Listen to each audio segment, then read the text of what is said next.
আজি আমার এআইইউডিএফ দলের নির্বাচনী প্রচার সভা আছিল।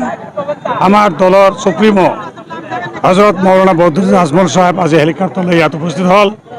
আপনাকে দেখিছে এটা জনসমুদ্ৰত পরিণত হয়ে গেছে।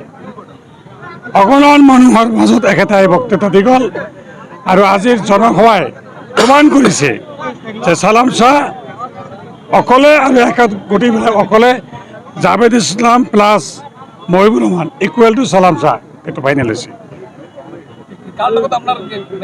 No contest with anyone, no contest.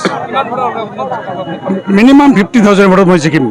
আজি আপনি আল্লাহর নাম নিয়ে কৈছিলে কি রাখক মদ লগত ডেইলি কমত 2,000, 4,000, 5,000 মানুষ জইন কৰি আছে। এতিয়া বিপ্লৱ নাই, বিপ্লৱৰ চেইন নাই, অলপ চলপ বাপি আছে। এই 7 দিন মোক সময় দিয়ক।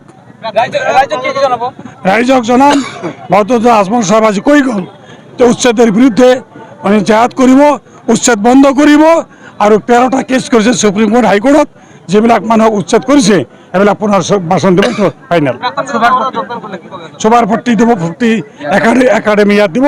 আমার ইয়ার লোকেল ল'ৰাবিলাক ডক্টৰ IAS SCS পড়ার সুবিধা পাব। এগুলো কৈ গ'ল, আপনি শুনিছে।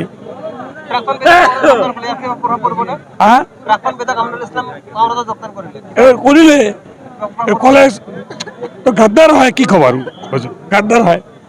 আমিনুল ইসলামের কি পরিচয় আছিল এই সমাজ আছিল কি পরিচয়? বদরুদ্দিন আজমলের কারণে তার পরিচয় হল, MLA হল, তার স্ত্রী UDF হল। এনেকুৱা গাদ্দার পৃথিবী আল্লাহ দ্বিতীয় পয়দা নকৰে কেতিয়াও।